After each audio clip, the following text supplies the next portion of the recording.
I will work ceaselessly until Israel was acknowledged by the Republic of Indonesia.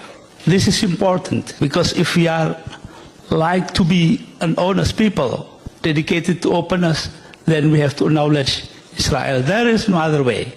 Halo warga intelektual sekalian. Guys, bagaimana kalau Indonesia menjalin hubungan kerjasama atau membuka diplomasi dengan Israel? Apa yang terjadi? Apakah Indonesia makin maju? Apakah Indonesia semakin kuat dalam teknologi? Apakah akan banyak orang yang demo? Akan banyak penolakan? Apakah kita itu makin hancur? Mana paling menguntungkan?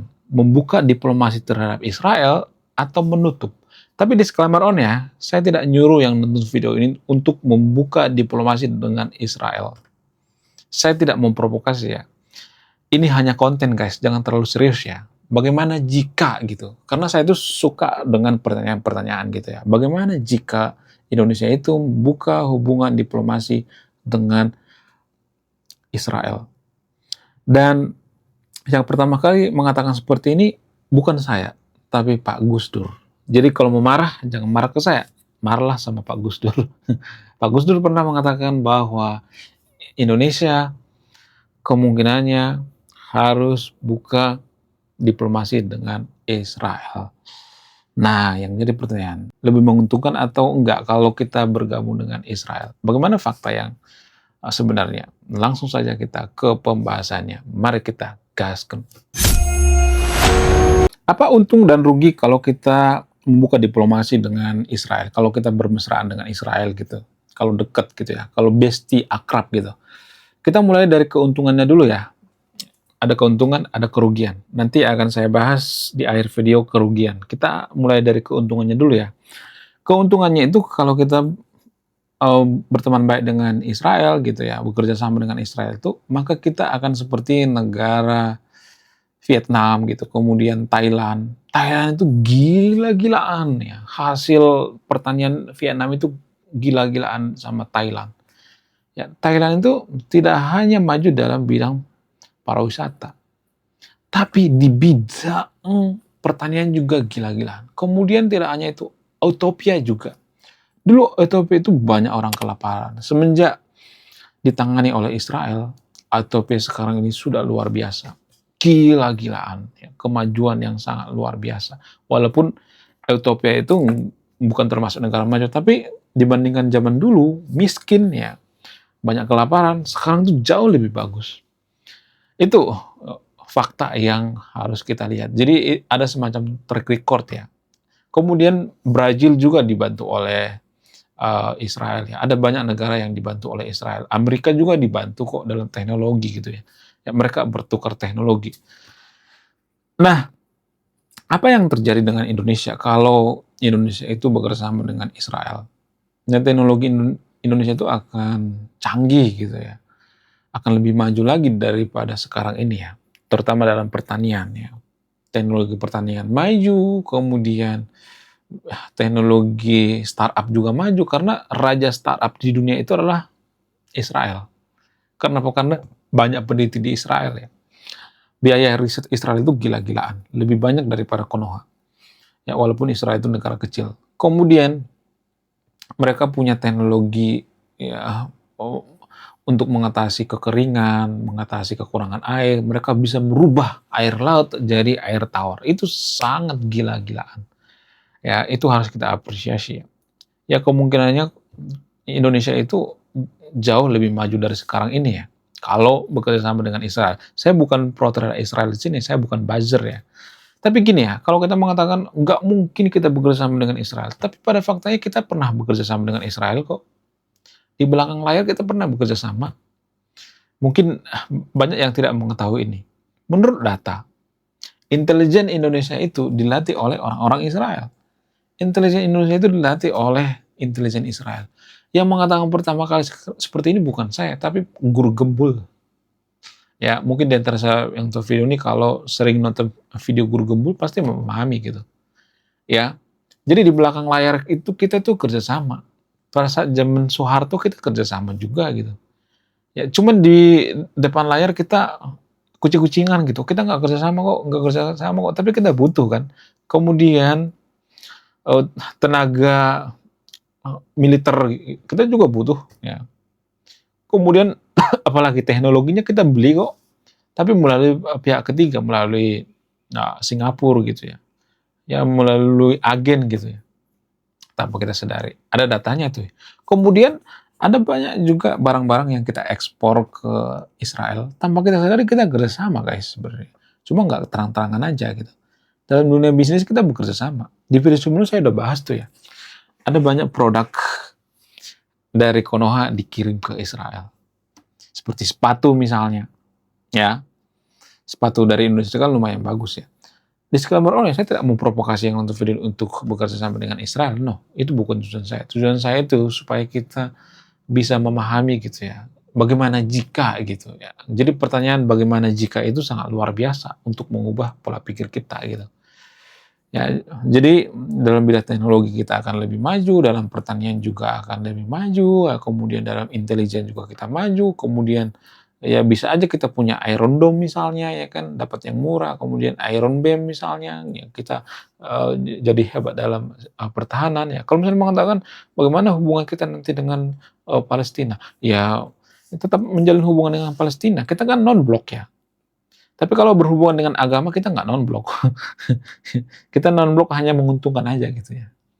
Kita non-blok itu karena, saya harus jujur ya, kita non-blok itu karena kita nggak mampu menyaingi hegemoni Amerika. Nggak mampu menyaingi hegemoni Rusia. Non-blok itu cari aman sebenarnya. Ya harusnya kan kita non-blok ke semua hal kan. Kita harus menjalin kerjasama dengan Israel ya, dengan Palestina. Ya jalan kerjasama dua-duanya gitu ya.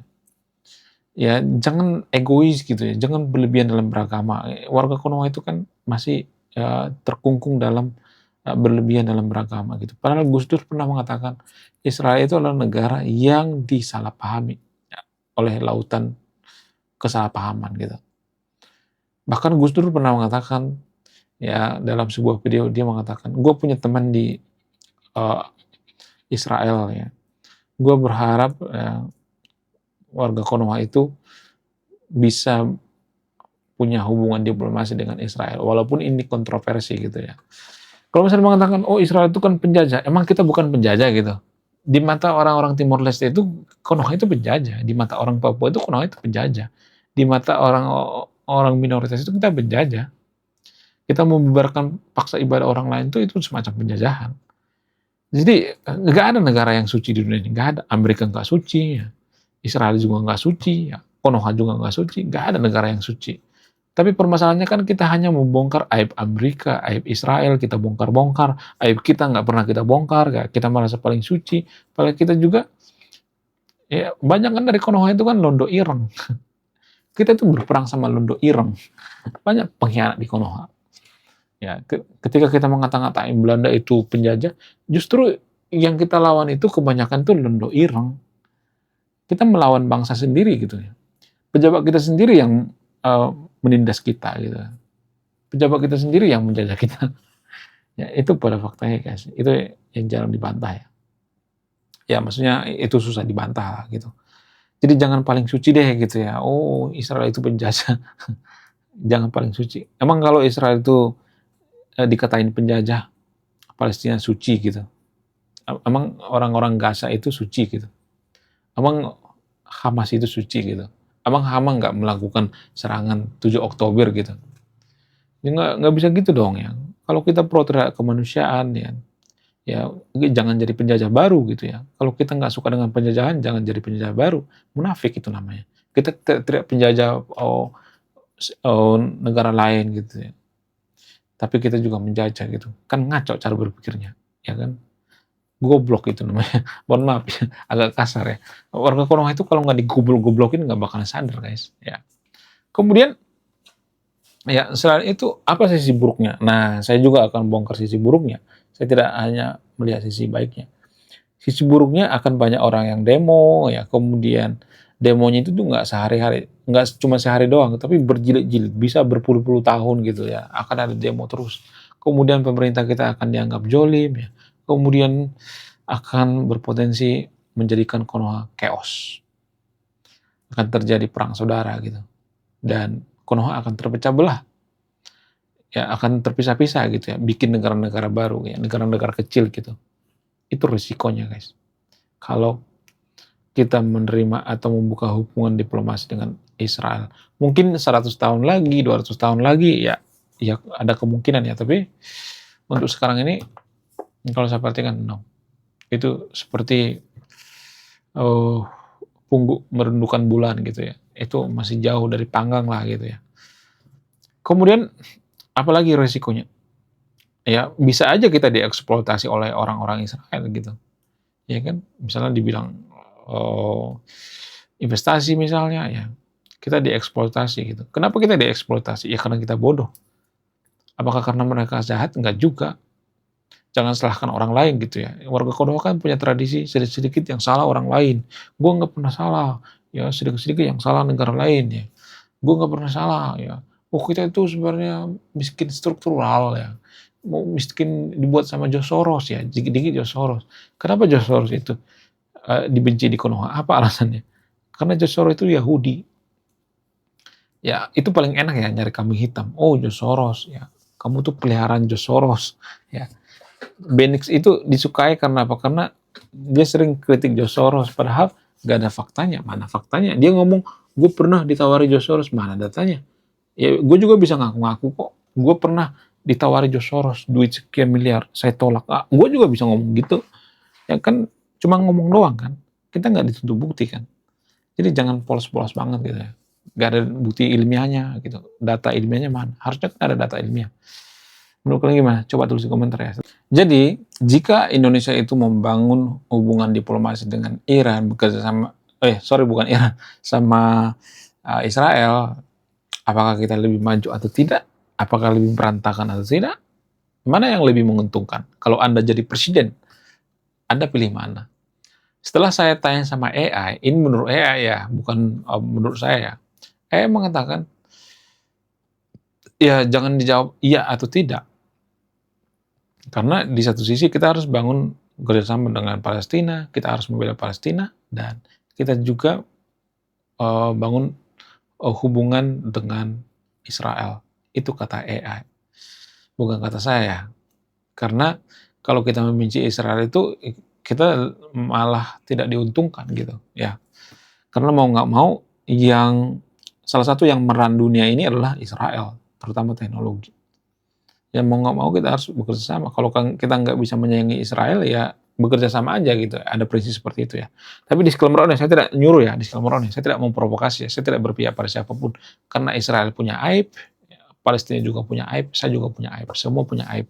Jangan ada yang merasa paling suci. Oke, silakan simpulkan sendiri. Saya tidak mempengaruhi pola pikir Anda. Ya, Anda yang menyimpulkan. Ya.